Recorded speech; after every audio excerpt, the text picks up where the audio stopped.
Muy buenas amigos simbolistas, soy Darkrai y hoy vengo a hablar de un manga excelente, de un manga epiquísimo, de un manga absolutamente brutal, de un manga que, la verdad, probablemente ya hayáis leído casi todos porque su popularidad es altísima. Ya lo era desde hace tiempo, sobre todo en la comunidad latinoamericana, pero estos últimos meses ha tenido un boom increíble, principalmente por el estreno de su anime. En fin, ya sé que llegó tarde, que el algoritmo no va a beneficiar este vídeo y que la mayoría ya sabéis sus fortalezas, pero hacía tiempo que tenía ganas de hablar de este manga en esta sección y nada me va a detener. Además, también me apetece tocar algunas de las polémicas que han surgido recientemente sobre esta obra y esta es una buena oportunidad. Después de todo, ¿acaso un youtuber necesita algún motivo para defender a sus mangas favoritos? Así es, hoy os traigo 9 motivos para leer Shumatsu no Valkyrie. Aunque ya lo hayáis leído, claro.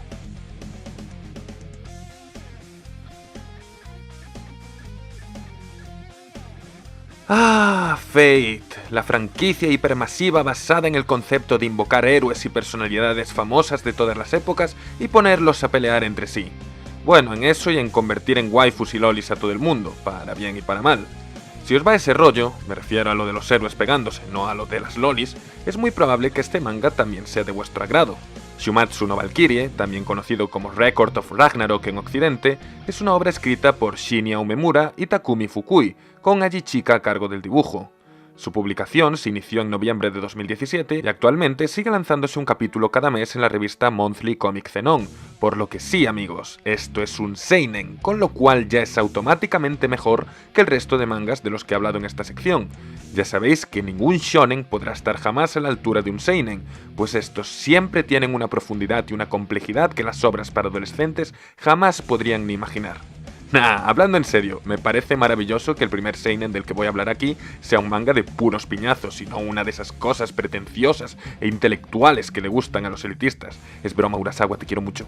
En fin, recuperando el hilo, la verdad es que Shumatsu va directamente al grano desde el principio. Cada 1000 años, todos los dioses de todas las religiones se reúnen para decidir el destino de la humanidad, y en su última juntanza han decidido que ya es suficiente, que nos hemos pasado haciéndonos los cancheros y que ya no hay salvación posible, por lo que es la hora de destruirnos de una vez por todas. Sin embargo, antes de que sea demasiado tarde, aparece nuestra salvadora, la Valkyria Brunhilde, y propone un plan fumadísimo, tan ridículo como épico. Darle la oportunidad a la humanidad de ganarse su derecho a existir a base de darse de hostias contra los mismísimos dioses, probando así su valía.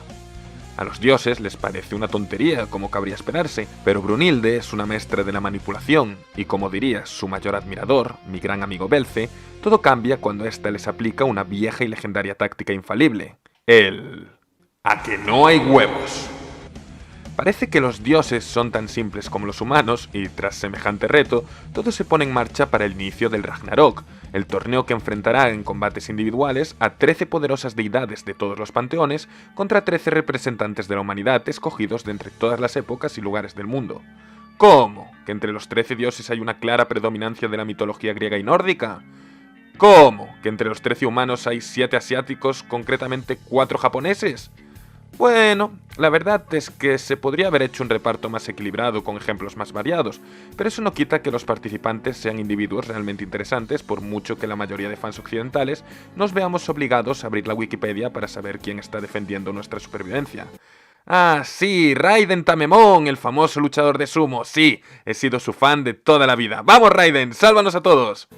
Independientemente de su origen, la verdad es que prácticamente todos los luchadores que hemos visto a día de hoy han sido unos personajazos, así que en el fondo da igual quién pelee porque el espectáculo está asegurado. Y respecto a la representación de los personajes en relación a la realidad, digamos que es algo más fiel que la de Fate, aquí por lo menos ya que el destripador es un elegante caballero británico y no una loli en tanga. Aunque eso no quita que se juegue bastante con las expectativas respecto a las representaciones tradicionales de los personajes que todos conocemos. Por ejemplo, el fachero de Buda, que yo creo que ha convertido a más gente al budismo de lo que siglos de predicaciones han conseguido. ¡Porque madre mía, vaya fuckboy! Se habrá perdido el fanservice feitiano, pero a cambio hemos ganado unos diseños súper chingones que, acompañados de fuertes personalidades a la altura, hacen que todos los personajes de ambos bandos sean tan carismáticos como queridos, y en un manga centrado puramente en peleas, hacer que nos interesen los combatientes es algo vital. Pero como esto no se consigue solo con apariencias, es ahí donde entra la narrativa de Shumatsu.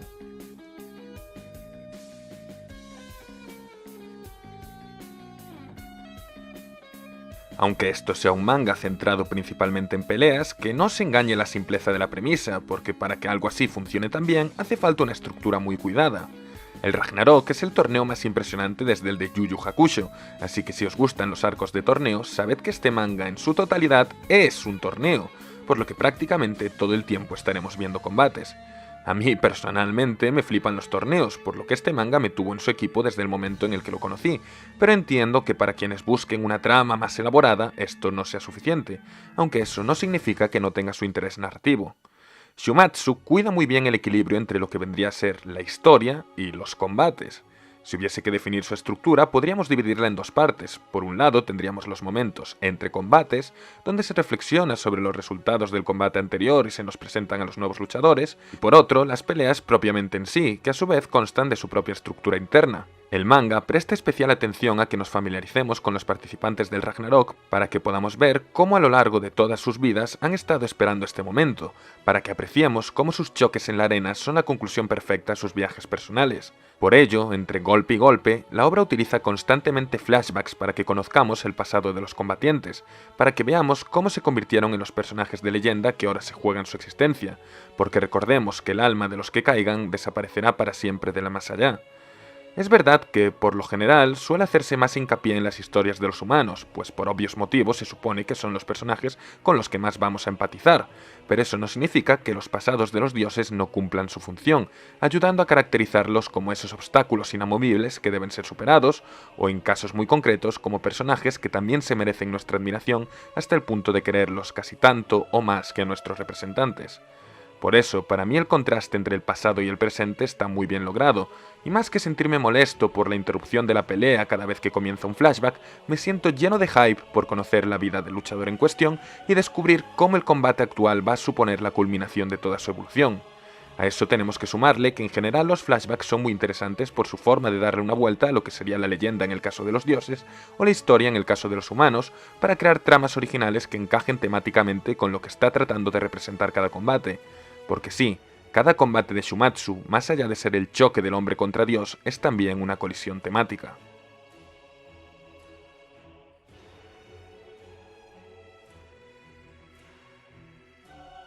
No me voy a extender mucho aquí porque tampoco quiero pasarme de spoilero, pero me parece magistral lo bien pensado que está cada combate del Ragnarok, por muy dispares que sean los combatientes o por mucho que parezca que no tienen ninguna relación ni conexión temática en principio. Por ejemplo, el primer combate es el de Lu Bu contra Thor, un duelo entre el general chino considerado el humano más fuerte físicamente y el poderoso dios del trueno, considerado la deidad nórdica más fuerte físicamente. Suena súper extraño y aleatorio, pero al final el combate acaba siendo la oportunidad perfecta para que dos figuras que, pese a amar la lucha con toda su alma, siempre se sintieron solas y aburridas al verse muy superiores a todos sus oponentes, acaben encontrando, después de toda una existencia de hastío, a un rival a su altura y disfrutando genuinamente de un combate digno por primera vez en sus vidas. Y eso es solo el primer combate. Así, en el Adán vs Zeus encontramos el duelo entre el padre de la humanidad y el omnipotente jefazo de los dioses, siendo esta la lucha entre la representación absoluta de lo que significa ser humano contra la representación absoluta de lo que significa ser un dios. Un combate que en cierto modo representa exactamente el espíritu de la obra. Kojiro vs Poseidón es el choque entre la humildad del mayor perdedor de la historia contra la arrogancia del dios más prepotente, siendo el mítico combate en el que el esfuerzo de toda una vida debe demostrar su valía frente al talento natural más arrollador. El cuarto combate, Hércules contra Jack el Destripador, es quizás el giro más interesante de la fórmula presentada, pues su planteamiento del admirable Hércules como el representante de la bondad y la justicia, y del cruel Jack como la personificación de la maldad absoluta y de la oscuridad de la humanidad, hace que nos pensemos nuestro posicionamiento hasta llegar a apoyar al que se supone que es nuestro enemigo. Y hasta ahí quiero contar, que luego me dicen que spoileo mucho. A lo que quiero llegar es que estos son mucho más que peleas espectaculares, que se tocan temas e ideas bastante curiosas y que eso hace que sea una obra recomendable para todos, incluso para los que jamás tocarían un manga así al pensar que es demasiado simplón, que cada combate está pensado milimétricamente y que nada está puesto al azar, y eso merece una oportunidad.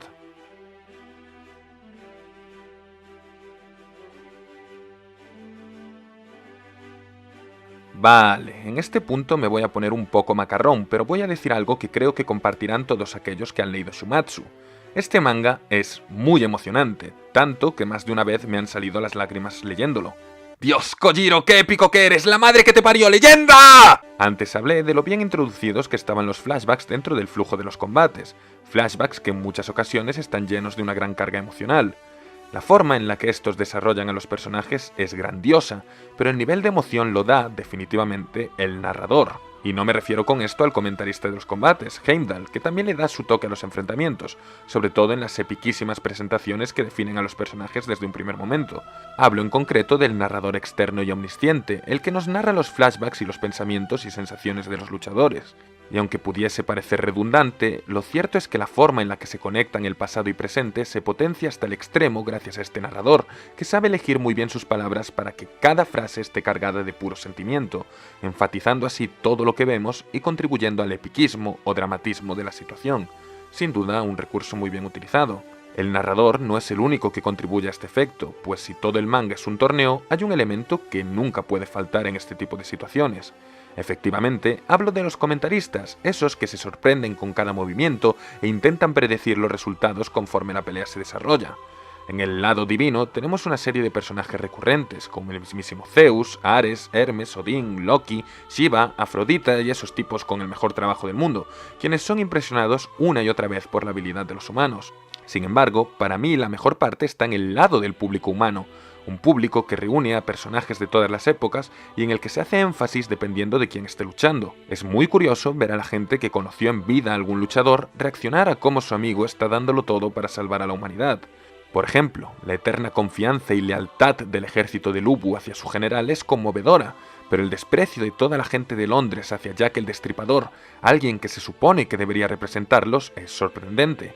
Mi ejemplo favorito, sin duda, son todas las generaciones de maestros espadachines reaccionando al combate de Kojiro, un combate que es un hermoso homenaje a toda la historia de la espada japonesa, ese y el de toda la humanidad animando a su padre, Adán.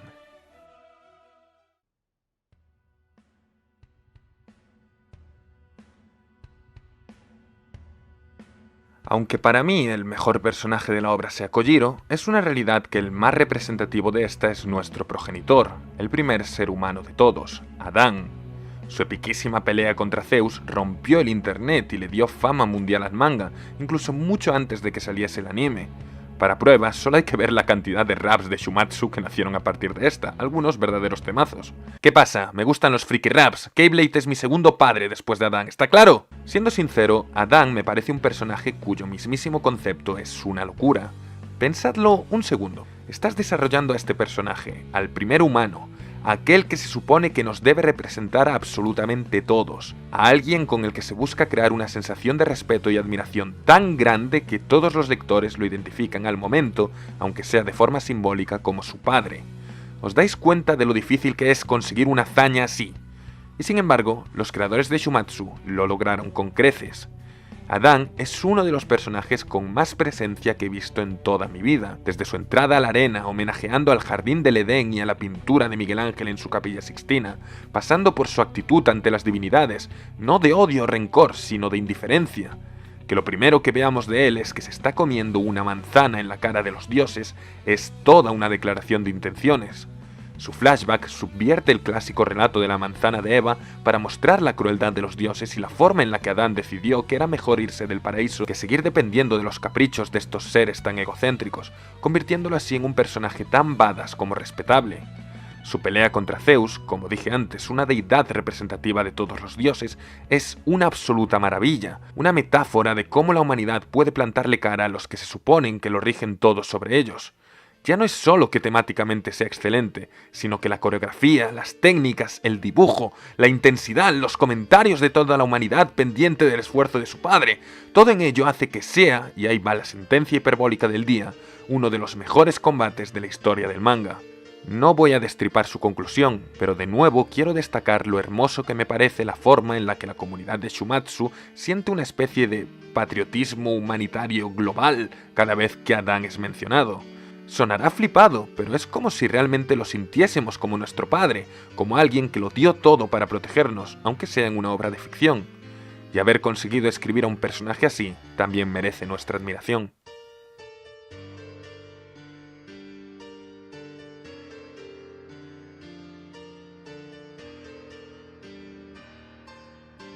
Adán y el resto de combatientes están bajo el foco mientras dura su combate, pero al terminar este dejan de aparecer, bien porque se han muerto o bien porque necesitan descansar.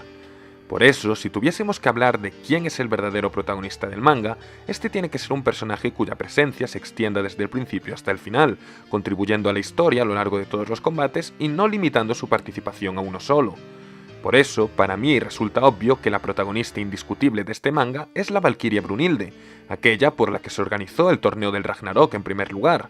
Esta es su historia, la historia de cómo intenta demostrarle a los dioses que los humanos son ya no solo criaturas dignas de existir, sino criaturas capaces de plantarles cara de igual a igual. Es ella quien eligió a los 13 representantes de la humanidad basándose en su historia y potencial. Es ella quien decide qué humano es el más apto para enfrentarse con el dios que toque. Es ella quien ideó la utilización de los Volunds, es decir, conseguir la sincronización perfecta entre humanos y valquirias para que estos puedan disponer de armas capaces de rivalizar con las de los dioses. Es ella quien tiene más fe que nadie en la humanidad. Y como tal, también es quien sufre más que nadie las derrotas de los humanos, las cuales implican también la muerte de sus hermanas utilizadas como Volunds. Brunhilde es una mujer carismática, orgullosa y con mucho carácter, pero eso no quita que también sea frágil y vulnerable. Simplemente sabe que su enorme responsabilidad como aquella en la que recae la humanidad necesita que su actitud esté a la altura, por lo que no le tiembla la voz a la hora de encararse a los dioses para defender lo que cree, aunque por dentro se muera de miedo, aunque llore en privado tras la pérdida de sus elegidos, aunque sepa que su batalla es la más dura de todas. Jamás les dará el gusto a los malditos dioses de mostrarse débil ante ellos, porque si ella no cree en su misión, ¿quién lo hará? La figura de Brunhilde vendría en cierto modo a ser la de la entrenadora de un Spokon, pero eso no significa que no tenga tanta o más importancia que los propios luchadores, por mucho que algunos digan que estos la opacan totalmente y que les resulta olvidable. Sin sus caras, sin sus reacciones, sin sus planes, este torneo no sería lo mismo. Y por eso, para mí, Brunhilde es sin duda uno de los mejores personajes de Shumatsu, le pese a quien le pese.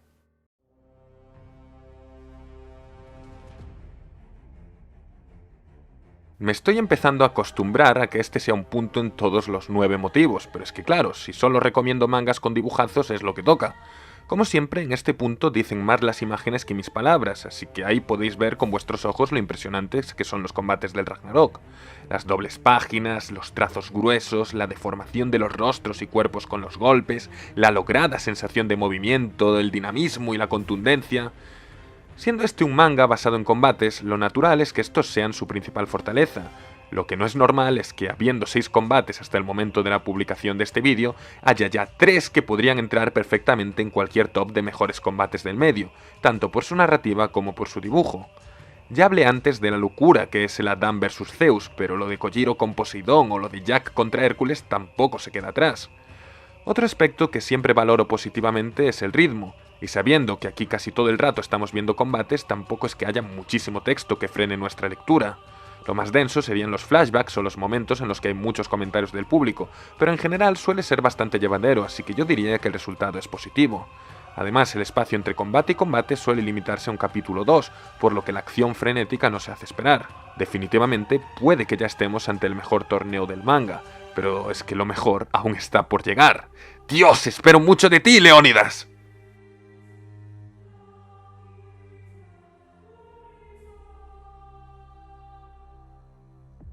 Al ser una obra tan popular, era cuestión de tiempo que Shumatsu no Valkyrie recibiese una adaptación al anime. Sin embargo, al ser un manga de tanta calidad en cuanto a dibujo y coreografías, siempre pensé que a menos que los derechos del anime fuesen a parar a una gran casa animadora, como yo que sé, Ufotable, iba a resultar muy difícil hacer un producto de calidad.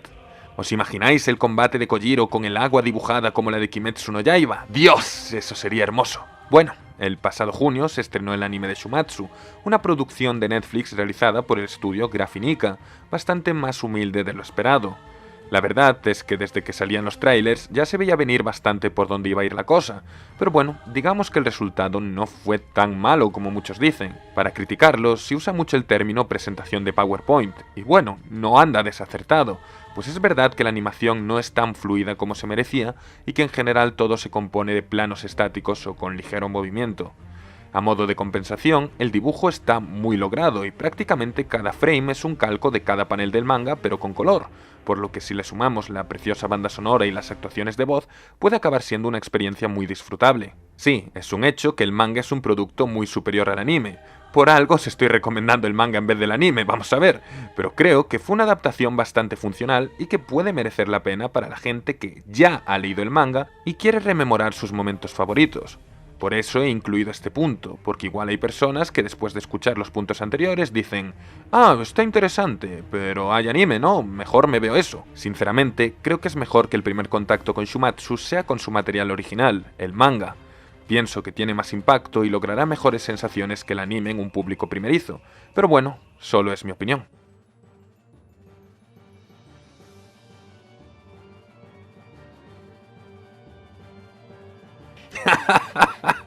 Ok, no, pero no podía acabar el vídeo sin tocar este punto. Curiosamente, la semana del estreno del anime, sumándose al debate de si el anime era malo o no, surgió de la nada otra polémica bastante gratuita, teniendo en cuenta que la obra existe desde hace unos años y nadie había dicho nada hasta la llegada del anime. Pobres fans de Shumatsu, les hacen un anime mediocre y aún por encima les dicen que su obra es machista. Porque sí, amigos, igual no os habéis dado cuenta, pero entre los 26 luchadores del Ragnarok no hay ni una sola mujer. Por este motivo, hubo varias opiniones denunciando que la falta de inclusión de personajes femeninos era un aspecto muy criticable de la obra y que los pocos que había, en este caso las valquirias, eran literalmente mujeres objeto al ser usadas como armas de los luchadores.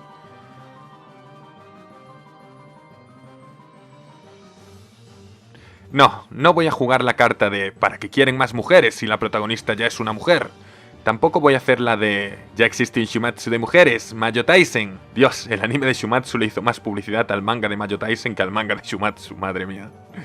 Lo cierto es que para mí esta crítica no es tan errada. Y es que sí, ya no digo nada del lado de los dioses, pero es un poco triste que entre los 13 seres humanos que deben representar a la humanidad y luchar por su salvación, no haya ni una sola mujer, teniendo en cuenta que constituyen, pues eso, la mitad de la humanidad. Ahora bien, también os digo que en mi opinión ningún autor tiene que verse obligado a incluir personajes de un determinado tipo si no le apetece. Existe un debate sobre si escribir personajes femeninos implica una mayor dificultad al ser estos personajes con motivaciones y características distintas de los masculinos, o si es algo tan fácil como escribir un personaje de la misma forma que harías uno masculino y luego decir «¡Hala! Pues ahora es mujer». Para mí sí que implica cierta dificultad añadida, y puedo entender que los autores no quisiesen incluir mujeres luchadoras para no meterse en berenjenales. Después de todo, conozco un mangaka que se esforzó por crear una sociedad bastante inclusiva, llena de personajes femeninos, y como no le salió bien casi ninguno, lo crucifican por ello todos los días. Aunque bueno, Brunhilde es mujer y es un personajazo, así que no creo que tuviesen tantos problemas si se lo propusiesen. Pero bueno, independientemente de lo chirriante que resulte no tener mujeres entre las representantes humanas, tampoco creo que se deba crucificar a la obra por eso, pues sus fortalezas son muchísimas más. Que yo entiendo que la falta de representación puede ser una molestia, pero vamos, igual a los mangakas solo les apetecía dibujar a señores hipermamados desprendiendo testosterona mientras se matan a puros piñazos con toques a veces homoeróticos, y si no quisieron meter mujeres peleando, pues ¿qué le vamos a hacer? De todas formas, tranquilos, que tengo la explicación perfecta para la ausencia de mujeres en el Ragnarok. Atentos, ¿quién organizó el Ragnarok? Brunhilde. ¿A quién tuvo que convencer y pedir permiso? A Zeus. ¿Quién es el dios más asqueroso, abusador y machista de todos? Zeus. Desde la perspectiva femenina de Brunhilde, ¿es buena idea mostrarle mujeres interesantes a Zeus? Desde luego que no. ¡Hala! Pues ya estaría. Os dejo que voy a rezarle a mi papi Adán. En fin, muchas gracias por haber llegado hasta aquí. Si no habíais leído el manga, que lo dudo, espero que hayáis encontrado algún buen motivo para hacerlo. Y si ya lo habíais hecho, espero que mi análisis os haya gustado. Y si así ha sido, pues no olvidéis suscribiros para que os recomiende más mangas chidos. También me ayudaríais mucho dando like y comentando, que el algoritmo de YouTube no se conquista solo. Además, si queréis más contenido mío, también podéis seguirme en mi Twitter y en Twitch, donde reacciono a manganimes entre otras cosas. Y si no os es suficiente, también tengo un canal secundario, Dark Reign No Mola, en el que se subirán recopilatorios de cosas del Twitch, por si también os queréis pasar. Sin nada más que decir, hasta la próxima.